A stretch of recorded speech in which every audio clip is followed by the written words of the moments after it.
Hello and welcome to another conversation in practical theology. I'm Sayyiddah Zaidi and I'm joined with my co-host Eric Stoddart. Today we're going to be looking at a really fascinating subject of religious conversion. We were thinking about what we could discuss today, and there's so many different avenues that we could go to, but it felt like this was a good topic for us to pick up today. So Eric, why did we kind of go into this route for this particular conversation? I think I'm fascinated about the process of religious conversion. I'm not that interested in how one religion proselytizes, tries to convert people from another. I think that's an entirely different conversation. But the way in which people have a religious conversion, whether that's within their own religious faith, so switching from one community within their own faith and converting to another form, whether that's from Protestantism of one sort to another form of Protestantism, from Protestant to Catholic, Catholic to Protestant, from across faith boundaries, from Christianity to Islam, but it's more at the level of what is actually going on in a religious conversion, because is it, or how much of it is a spiritual, and what does that mean as a spiritual experience? Because I've met people who have had very strong psychic experiences, a light in a room, or that sort of level of psychic engagement that has been significant in their religious conversion, often from not really believing much in terms of an organized religion to being very much part of a particular type of Christian community. And I've known folks who have made very sort of dramatic conversions if they've been involved in, if it's not necessarily been crime, but they have identified their lives as being involved in sin, or however they want now to describe it, as being less than honoring to God. And they've radically left that behind, and they've changed an entire way of life.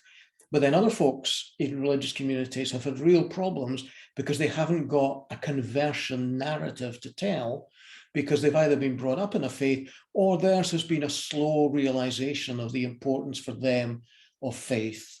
And then you have folks who deconvert, who have become part of a religious group and then convert out into either just being in that category of people who don't identify with any religious faith, that what we call the nuns, the NONES, or who switch faith.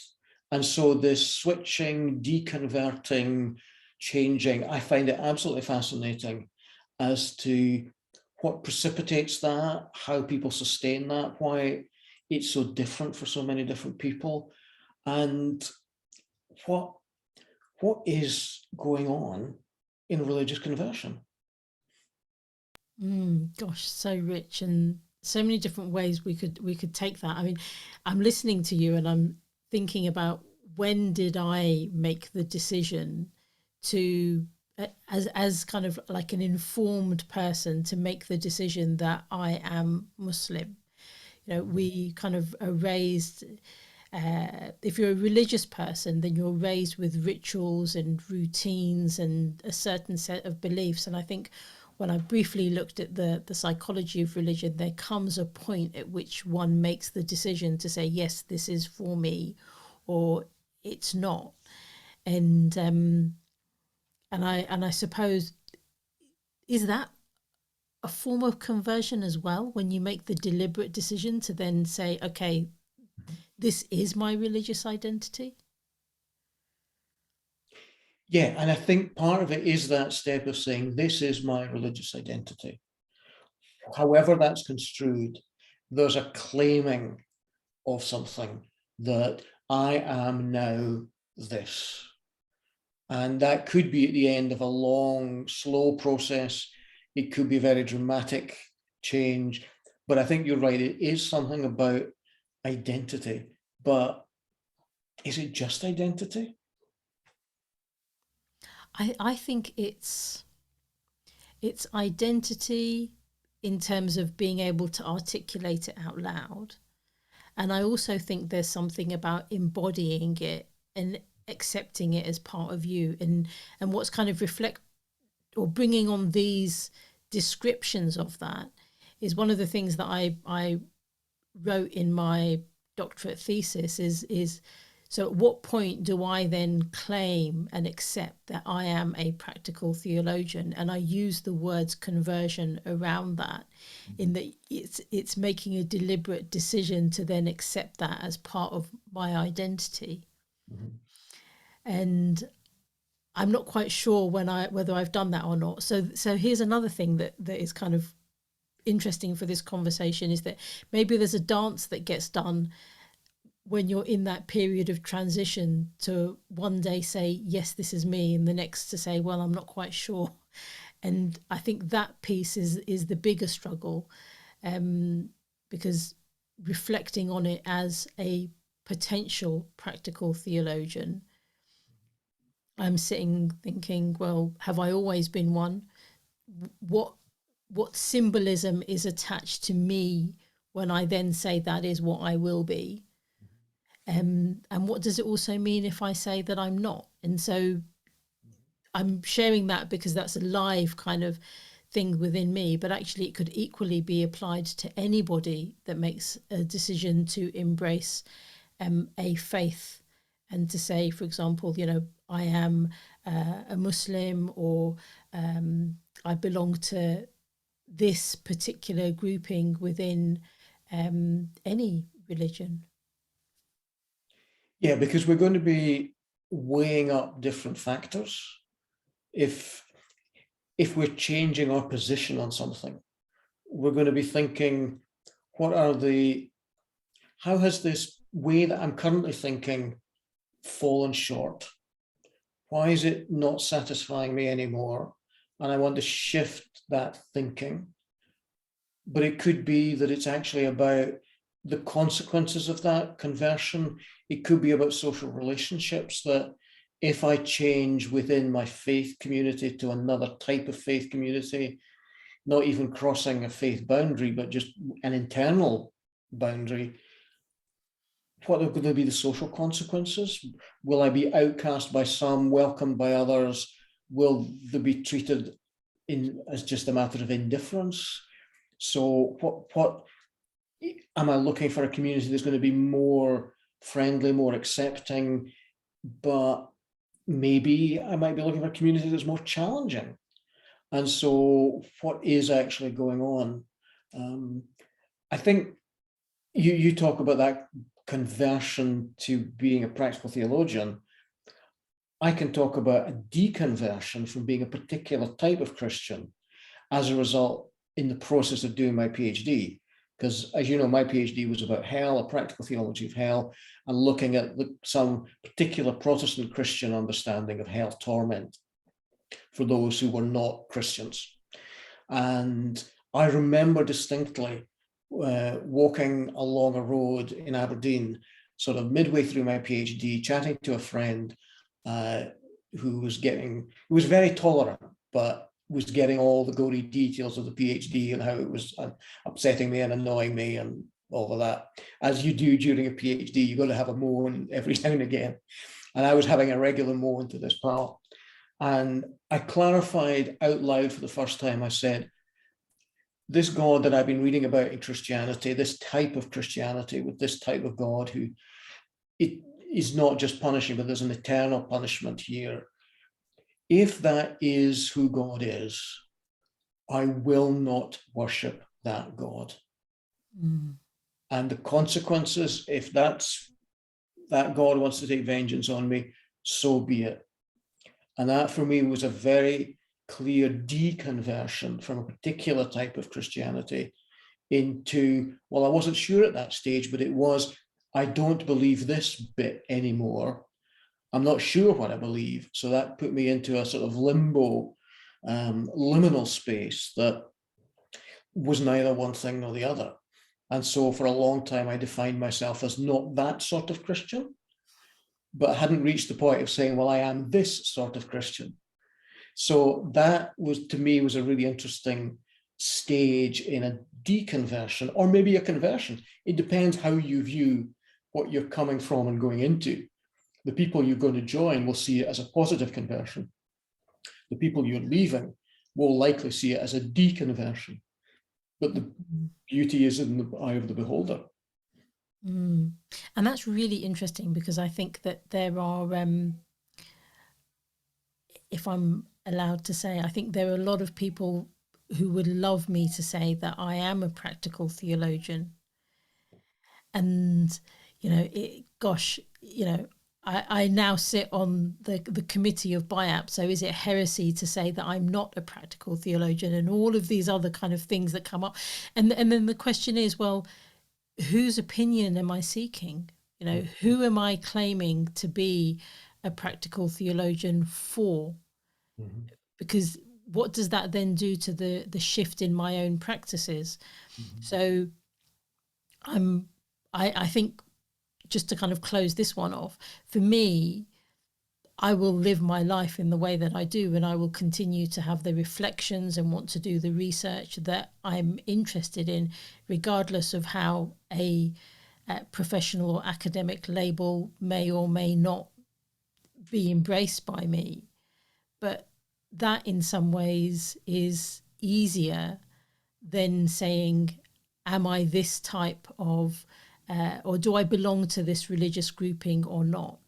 Mm-hmm. The minute that you say that you are associated with this church or this synagogue or this mosque or this temple, then everyone else outside that and within that kind of associates you with certain expectations. Mm-hmm. Yeah, and when any sort of religious conversion takes place, I would be surprised if anybody really knows entirely what they're getting into, because the very nature of religious conversion, you're becoming a beginner in whatever form it is, whatever you've moved into. How much are you doing that because you want the endorsement of other people who you now value as important? How much of this is now becoming a new starter on a whole set of traditions and rituals and things you're supposed to believe? And I'm not that sure that many people appreciate all that they're getting into, all that they're supposed to believe. But then, is that necessary for religious conversion? Because in many faiths, there is a principle of being a learner and being a lifelong learner. So certainly in certain parts of Christianity, and it was, often with kings, they would try and have a deathbed conversion, because they didn't want to convert to Christianity, then sin and be in a worse condition than they were. So they would try and put off becoming a Christian until the last possible minute, because the gap between conversion and death was short enough that you couldn't really do much sin. That was the idea. But that's a risky strategy. You had to be really sure that you weren't going to drop off the perch, as we would say now, even prematurely, because you wouldn't have converted. So it was a high-risk strategy and discouraged by the church. But there was always that sense of you're learning, you're growing in the faith that you have adopted, whatever it is. And that means you can't know what it's all about in making that decision. You can know some things, but maybe there's some other overwhelming element to it. I think of a friend from donkey years ago who woke up and saw his description of a very bright light at the end of his bedroom and everything. And this was really the precipitating step for him of becoming a particular, from being basically agnostic or atheist to being a certain type of Christian believer. It was a very dramatic thing for him. But I don't know whether many people have those sort of psychic experiences, maybe more than we'd admit to it, or who knows. But there's something there about not knowing what you're getting into But from a practical theological point of view, I'm immediately thinking in the Christian tradition, Jesus says, unless a builder works out if he has the resources, or if a king works out his resources before he goes into battle, if he doesn't do that, he's a pretty foolish king. And so therefore count the cost before you become a disciple in Christianity. And that's tricky to do if you don't actually know quite what the cost might be. Mm. And interestingly, like in Islam, I suppose, especially today, anyone that's converting to become a Muslim may have some awareness of what the faith is. But I think with all of the information that's available that's incorrect on social media, in the media in general, and some of the books that are written, even literature that gets published that's been academically peer reviewed that is incorrect in its assumptions, means that individuals maybe have to work even harder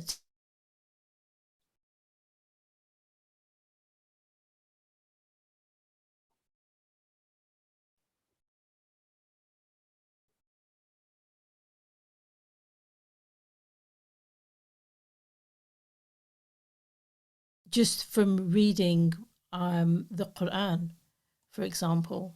And that really surprised me, because I'm sitting here thinking I've been Muslim my whole life.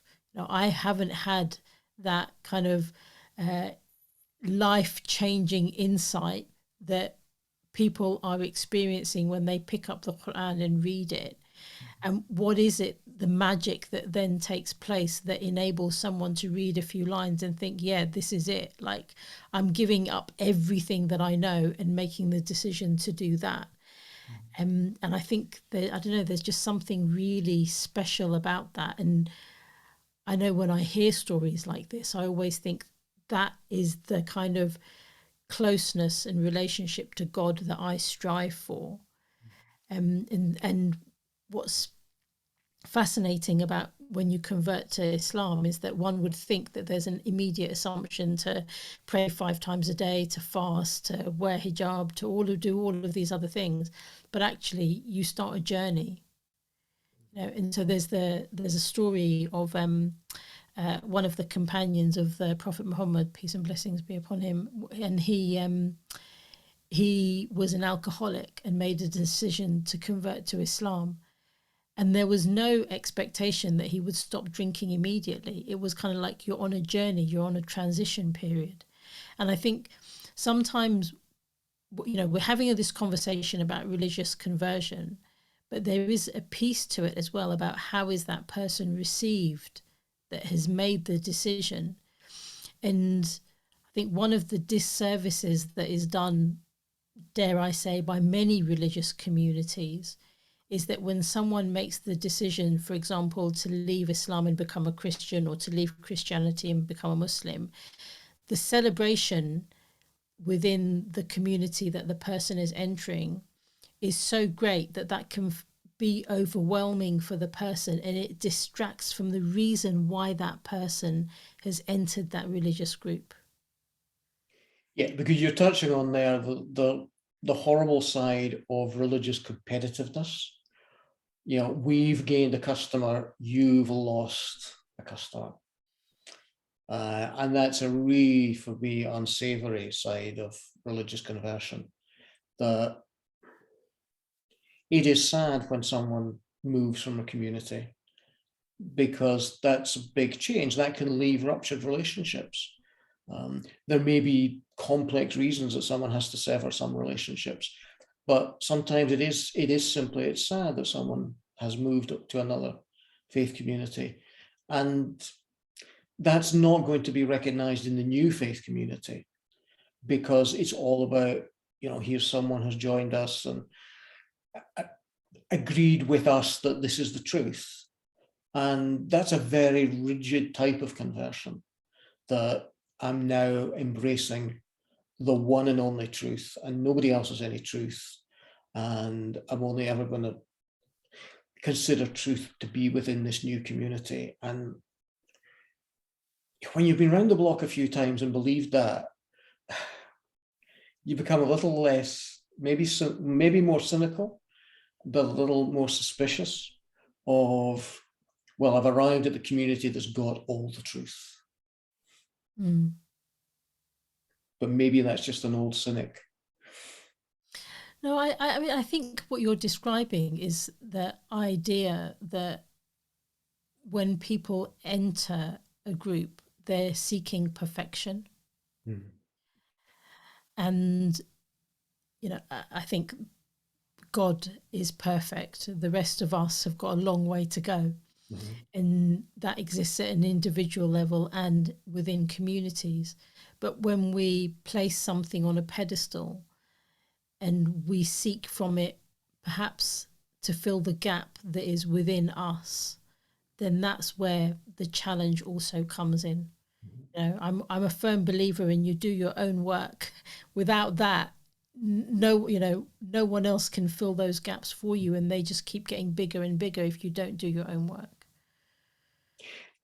And maybe it's that idealistic phase that in religious conversion, there is an idealistic moment for many people that they've found and been found. And here's a community that they're not willing to see any faults in because this is the community that's perfect. And I wonder how much of that is a very human and almost admirable hope that this is a community that's going to be a good community. But the realistic side of that is that, no, as you say, no faith community is going to be perfect. And is there an element of falling in love within religious conversion where only the good sides of someone are seen to begin with? But that's not matured, developed love. Maybe sometimes it's even love through the bottom of a beer bottle equivalent. Only getting so excited that they only see the positive sides of something. But maybe that's a necessary part of many people's religious conversion, that then the growing is realizing that this ain't a perfect community. This isn't a community that got 100% the answer for 100% of the issues. But this is a community I'm going to throw my lot in with and grow. But that's a particular type of conversion. And I still want to work with models of conversion that are very, very varied for different people. Because some people will come to their faith through their own journeys. I mean, I remember I know a few people who literally picked up the Quran, decided it was right for them, and went to the mosque and converted. Mm-hmm. And it still stuns me that they'd never had any interaction with Muslims. Mm-hmm. And then there's other people who, their whole life is around Muslims, and they've got no intention to ever convert.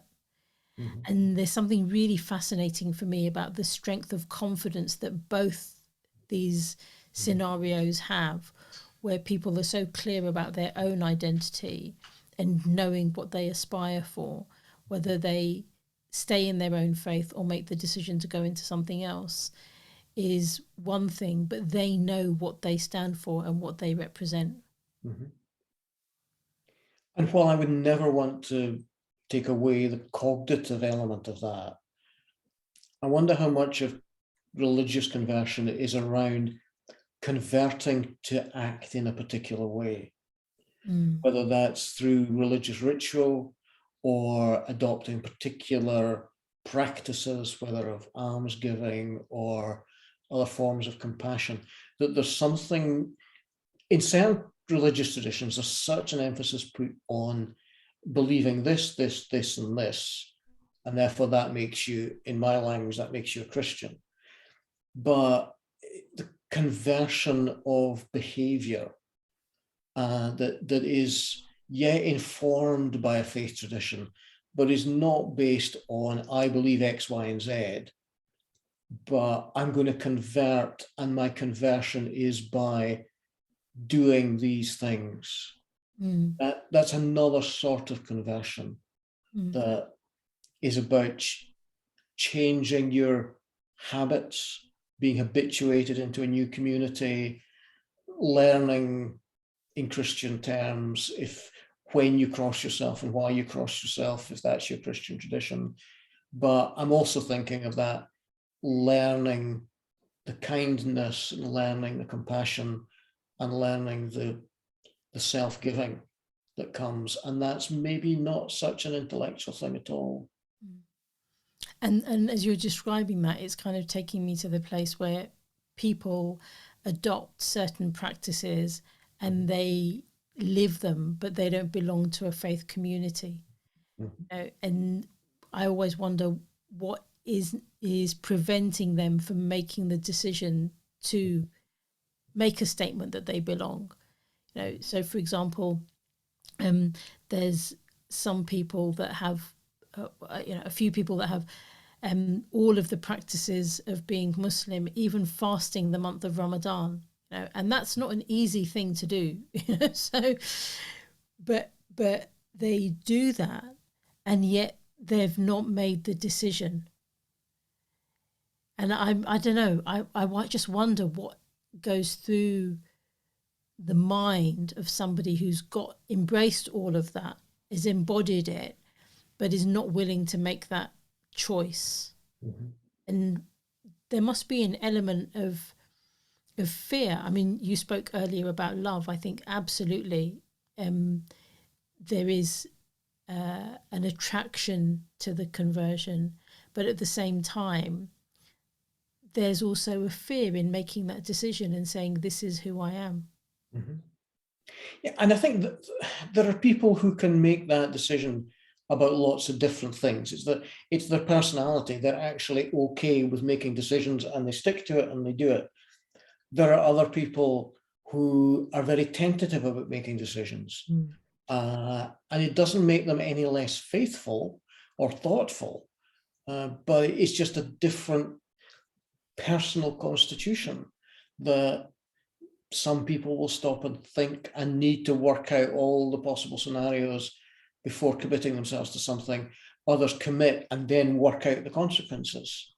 Now, for those of us who fall into the former category, why on earth would somebody commit to something without knowing all that was involved? We just can't get a head around that. But from the other side, well, how are you ever going to know what the consequences are unless you commit? So there's a personality thing, I think, going on with certain types of religious conversion as well. And as you're saying this, it's kind of making me think, so where am I at with my decision to convert to become a practical theologian?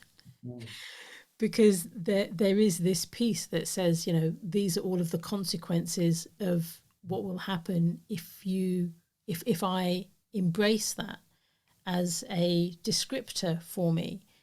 There are also consequences for if I sit on the fence and don't accept it. It's particularly given some of the work that I want to do. So at what point does one make the decision? That's the really hard thing. Yes, and is religious conversion one decision? I think for some people it probably is, but for a lot of other people, it's a series of lots of little decisions. And the cumulative effect of those little decisions. There's a fascinating article, I think from about the 1960s in economics, called The Tyranny of Small Decisions.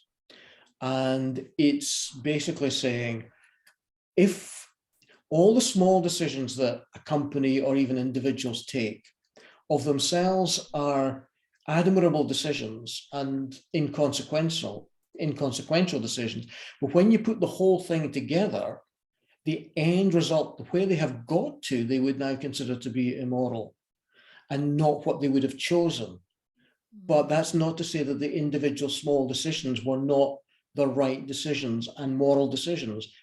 It's just the tyranny of the small decisions ends up.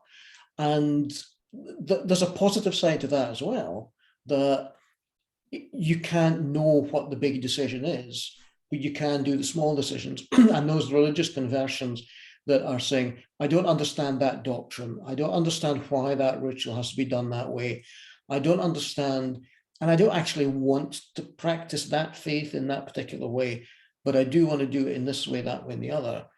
And so there's a helpful tyranny of small decisions that brings people through, and they look back and think, oh, well, I have converted.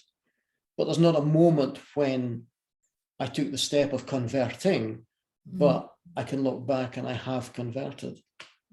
Gosh, you're giving me so much to reflect on the question of, am I a practical theologian or not, and have I converted to that? But it's also making me reflect on the idea that as a Muslim, the first pillar of Islam is the testimony of faith. And in your short prayers that you say before you go to sleep and when you wake up in the morning, the testimony of faith is said regularly throughout the day.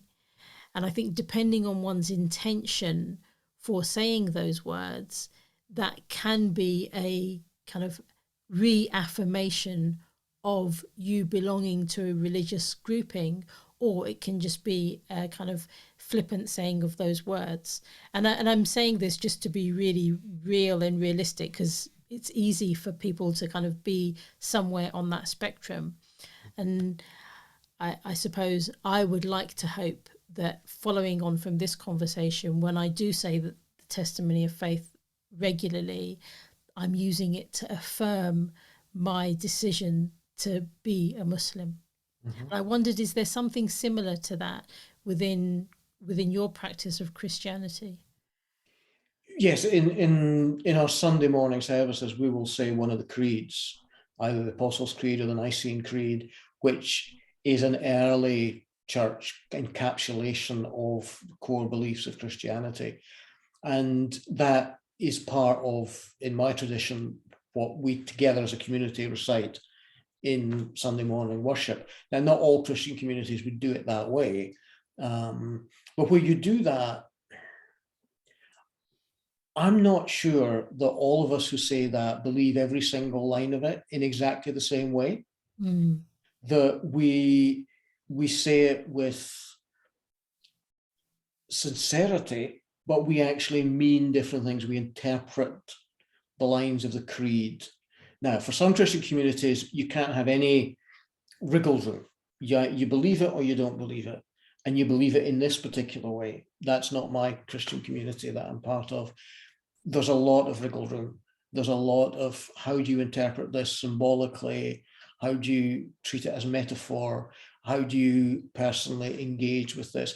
So we're saying it together, but I'm pretty sure we're all interpreting what we're saying in different ways.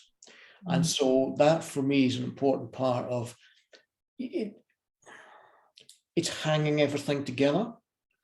But certainly for me, I would not be able to sign off on all of the elements of these various Christian creeds, that I believe that, I don't believe that, in that sort of black and white fashion.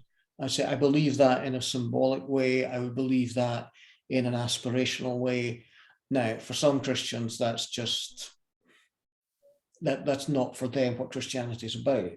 It's much more rigid, and you believe it or you don't believe it in a very narrow way. But I think there's, certainly in my flavor of Christianity, there's a lot more symbol, metaphor, that sort of language.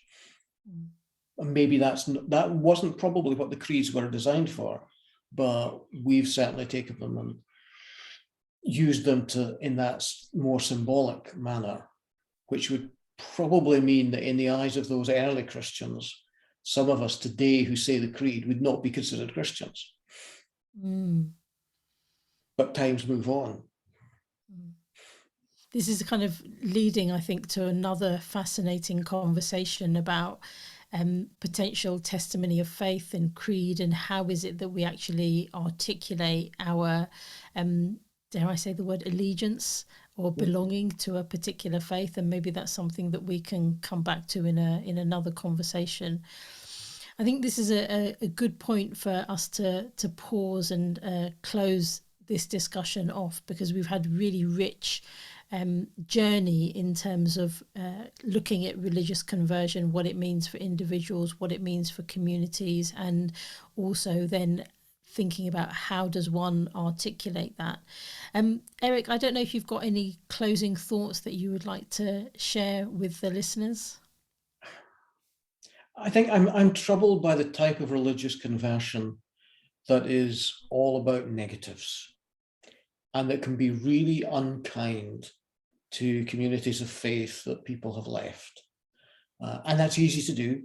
You're leaving a community of faith and you're going to another one, and it's not difficult to trash that previous community. But a religious conversion that can do the breakup well and humanely and kindly, that I would hope would be the type of religious conversion that would be for the future. Wise words there. Thank you for that incredible thought and aspiration and hope. Thank you so much for this really rich, diverse, full conversation today. If you're listening in, I hope that you will put any comments that you have or any thoughts that you've got about this discussion below wherever you're finding this, and please don't forget to like and share and also subscribe to the channel. Eric, thank you so much, and to our viewers and listeners, I look forward to seeing you in another conversation in practical theology very soon.